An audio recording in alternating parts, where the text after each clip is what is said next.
Hello, Rahman Rahim. Let's talk about the software, the categories, chapter number 4, where we have the software available, the application and system software precisely. But today we are going to talk about the operating systems. This is the part of the system software. So basically, what the operating system is going to do is basically it's going to manage the overall operation of the computer. So we do have multiple type of operating systems available. Some was previously command line interface, and some are GUI based. As you can see that we do have new operating system like Android and iOS as well, which are available on our handheld devices, tablets, or smartphones, etc. So the system software are going to provide the services to the computer require, and this software enables the computer or the device to work or help to maintain the good working order of the computer, which means obviously if you would like to work on computer, you need to have an operating system. The operating system is responsible for the implementation is for important functions such as how a file written to a hard disk drive of the program loaded into the memory, and there are multiple functions of the operating system. We're going to talk about it today. The utility softwares are also the part of the system softwares, and probably in another lecture we are going to discuss it.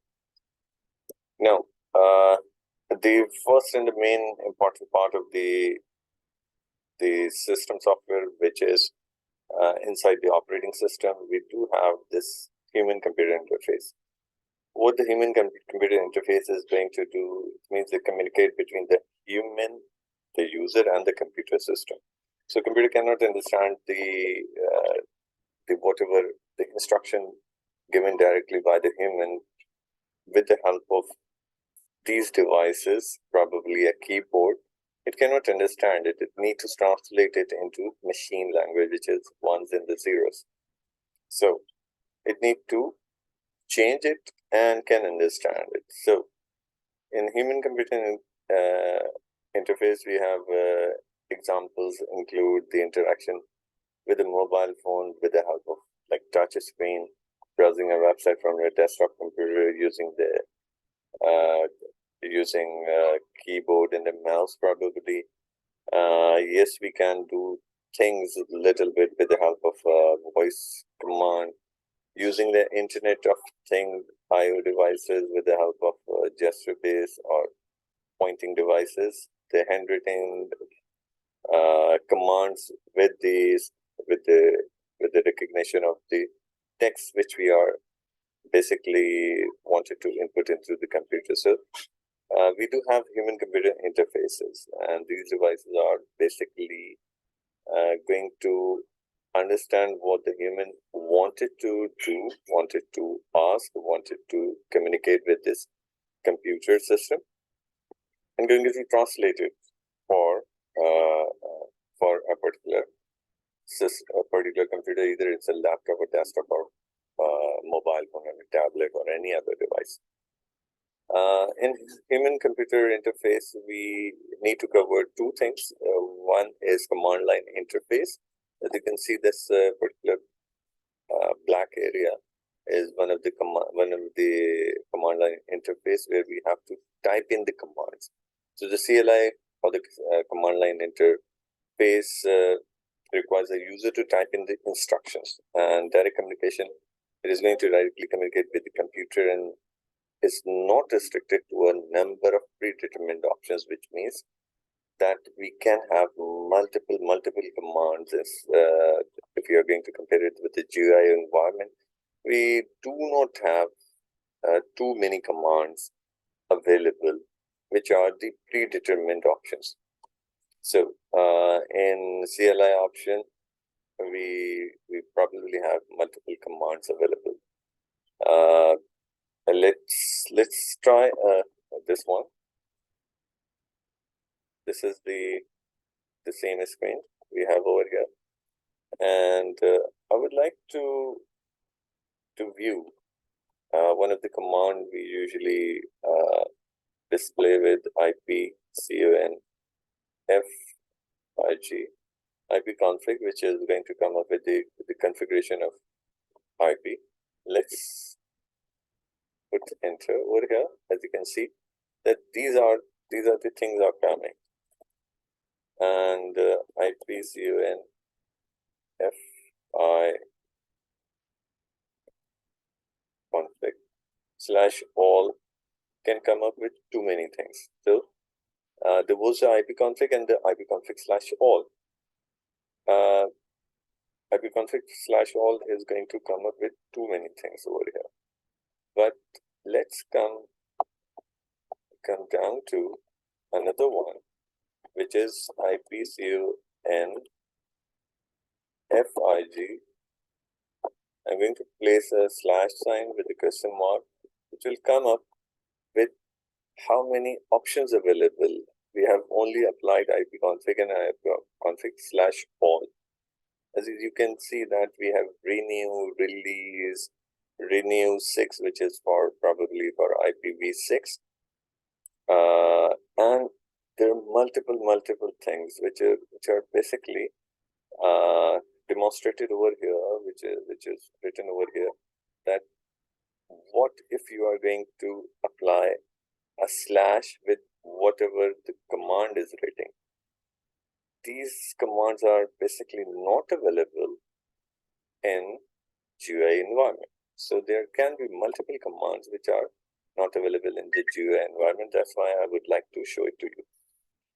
We do have the multiple advantages in CLI. The user is direct communication with the computer. Obviously, yes, we can instruct the computer directly what we would like to, what we'd like to see, what we'd like to add, what we'd like to delete, and so on.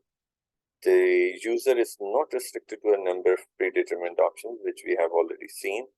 It is possible to alter the computer configuration settings. Yes, we can do it, as the IP config / renew is going to release the IP address and come up with a new IP address if we would like to, and use a small amount of the computer memory. Yes, obviously, once the GUI environment is there, after the GUI environment, we do have the graphics available under the graphic, or behind the graphic, we have the commands.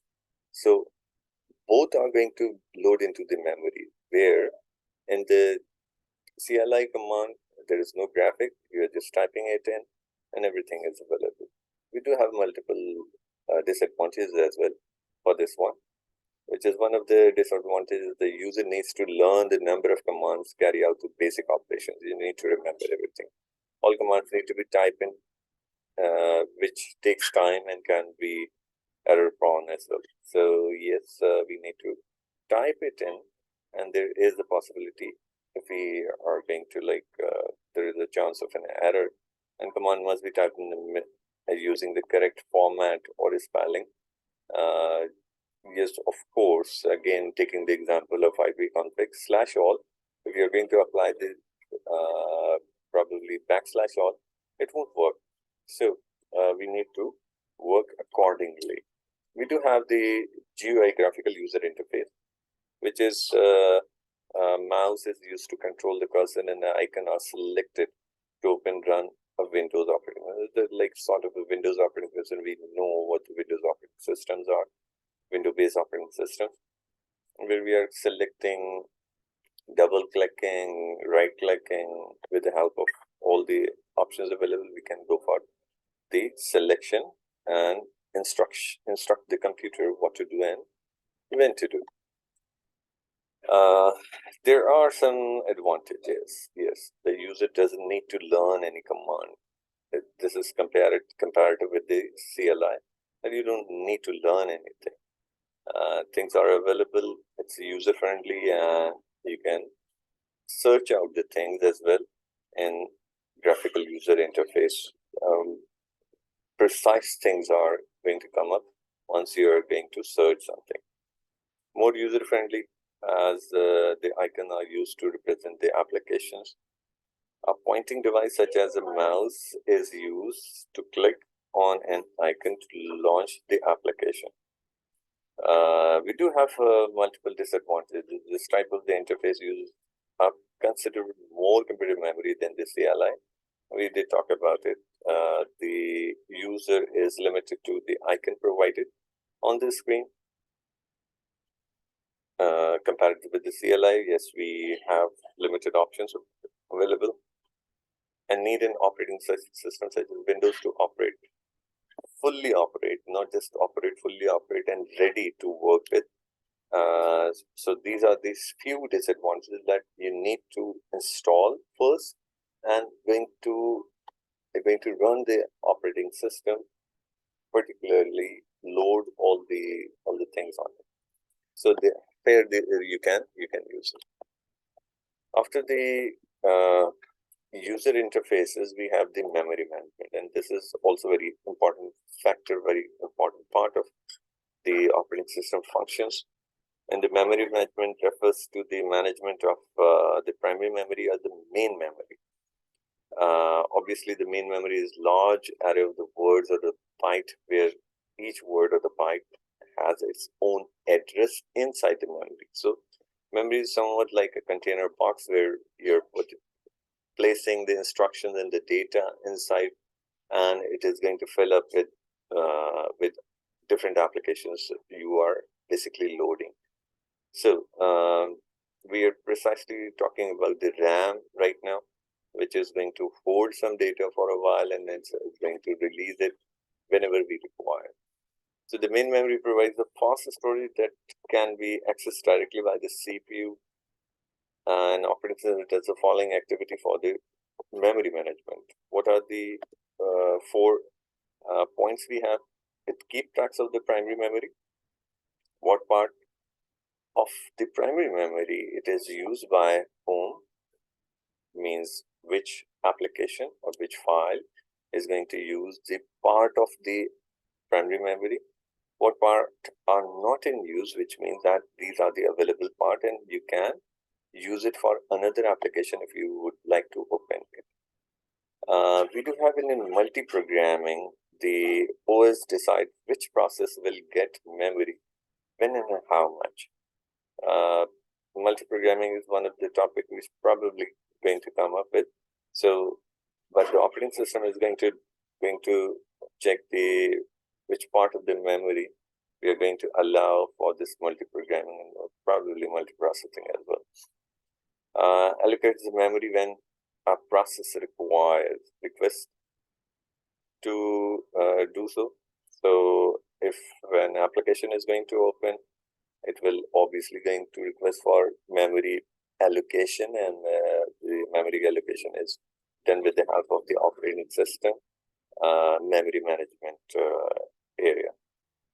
Deallocate the memory when the process no longer needs it or has been terminated. This probably means that that the memory is going to be available for another application if you are going to close some applications in between.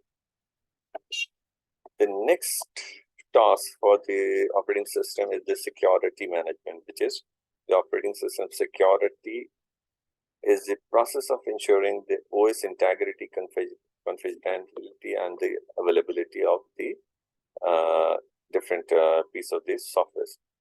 So obviously we can talk about the physical security, data security, application security, network, and the security management. Overall, these are few different areas where the security management is going to apply, but according to our syllabus, we are restricted to the OS security reference with specific steps or measures used to protect the OS from threats, virus, worms, malware, remote, or hackers or intrusions, and so on.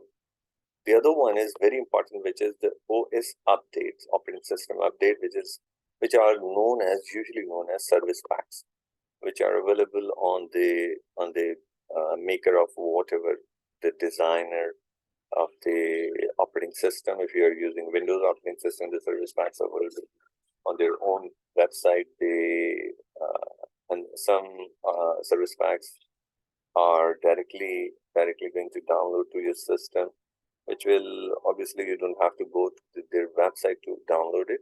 They will automatically update your system for the new service pack, which means that the security features, if there are some issues with the previous security measures, they will rectify it by updating the operating system. With the firewall, check all the traffic in and out of the computer. So this will obviously, with the help of the firewall, the operating system is going to check either what data we would allow to come into our network or the system, or we would allow to go out from the system. That is the two different options available we have. OS is going to allow or have in firewall on it, as well as the higher firewall, which is the hardware piece, is also available. So we can have both managed from the security management. The next part is permit multi-user activity with allowed or restricted for different users. This means that probably we have few people available who are going to use the same systems, and they do have different privileges. Probably there is a user which is a normal user, which might just have to enter the data into the system, and the other one is the manager of the organization, or the CEO of the organization, which he or she is going to sit on the system, same system, with their ID and the password. They are going to log onto the same system. They might have the another screen,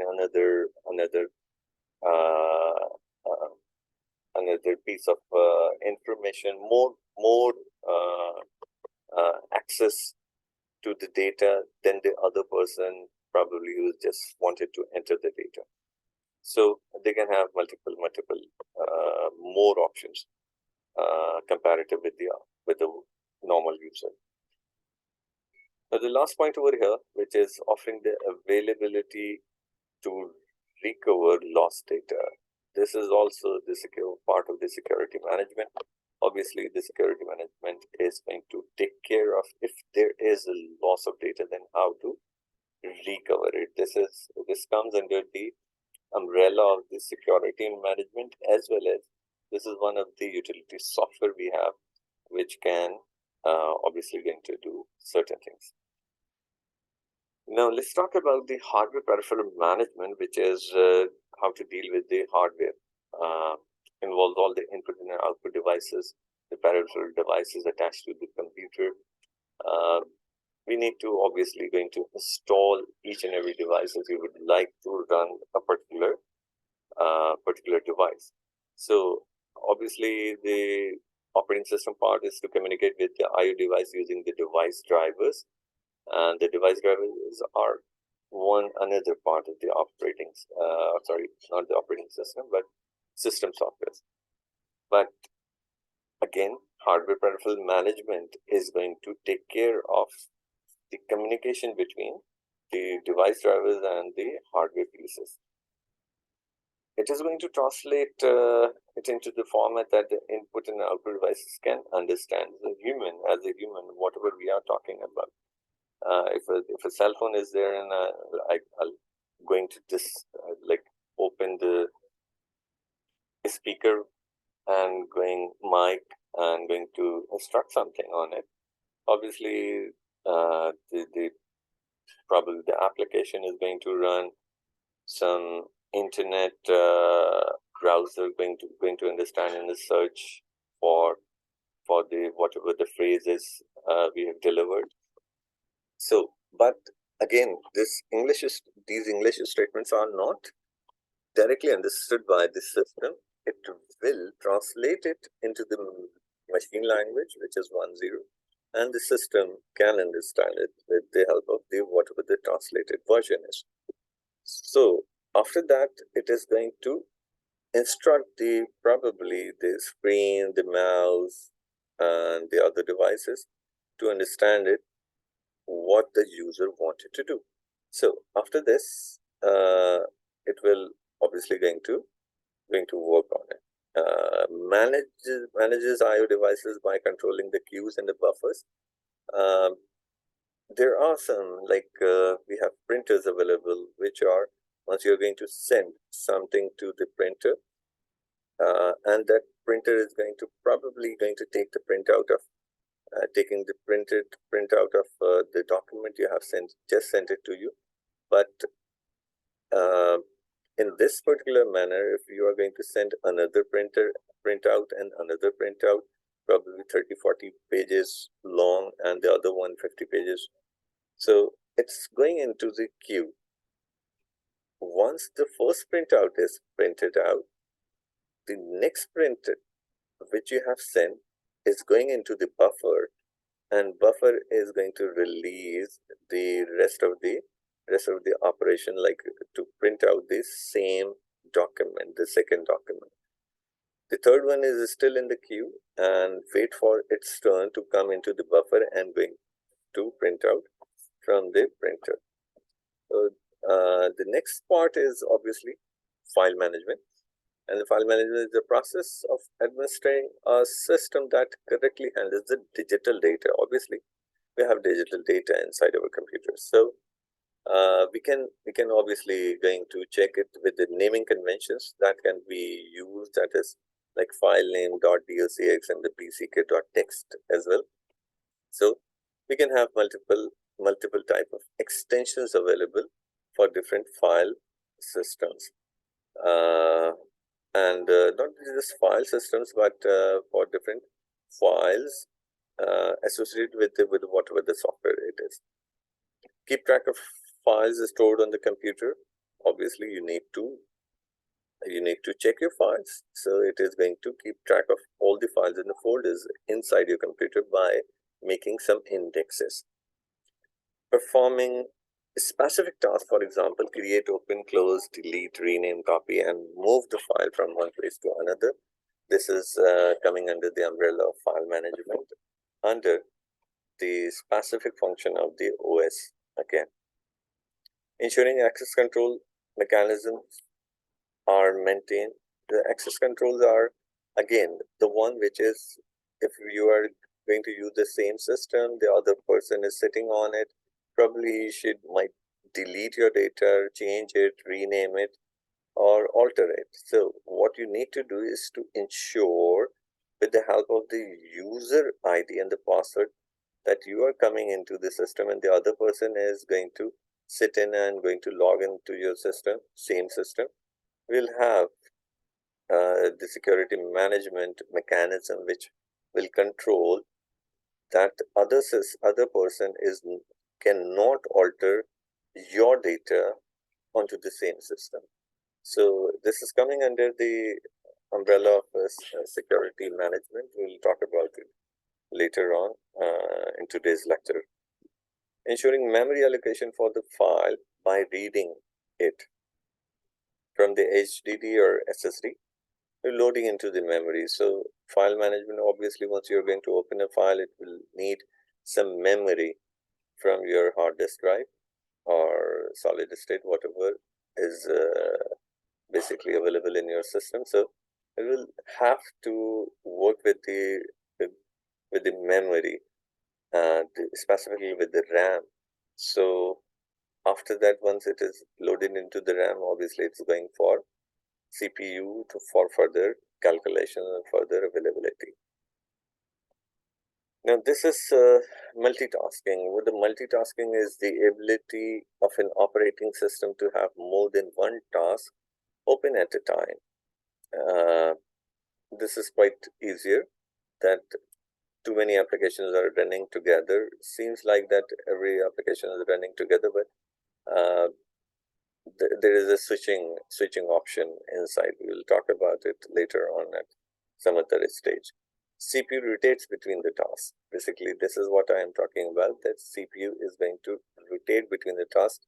Once it is handling one task and you would like to open another application, obviously this would rotate between the first task and the second task. This is known as interrupt, by the way, that one thing is running and you would like to load another one.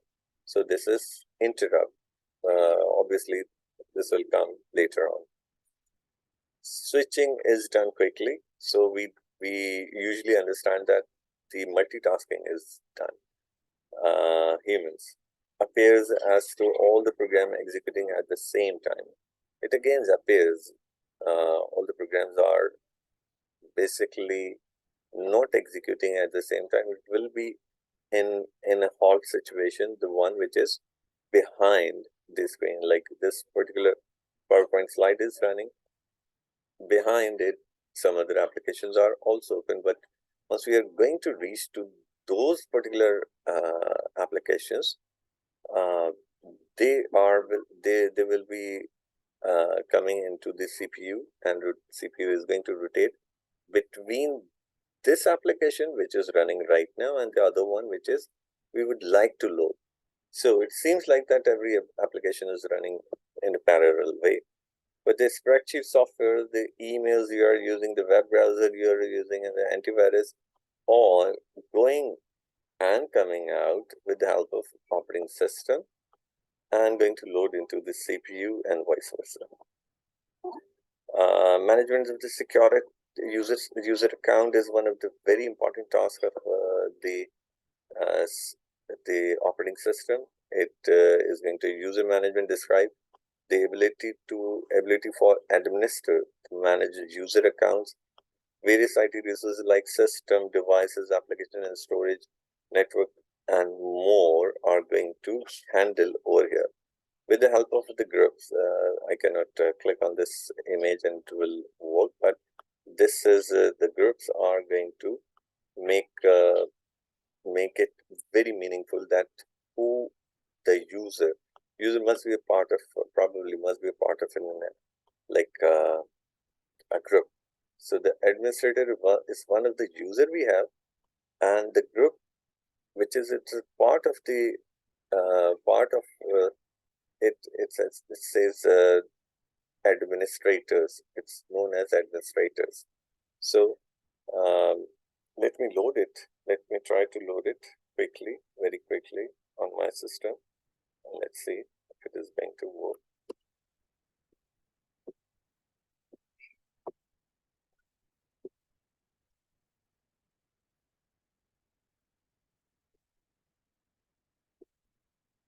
All right, over here we have the management, and the management is we have user and the groups. This is the user and the group we have, and as you can see that we have multiple groups in our system with whatever the description we have. So let's just open the replicators, one of the group we have. It says this support description is supports file replication in a domain. So it's going to probably going to copy the files into the domain. Device owners obviously is member of this group can change the system-wide settings, which means the hardware settings that the user can change a little bit. So this is the final one, which we have concluded over here, the operating system and its function. In our next session, we are going to talk about some utility softwares and so on. Thank you very much.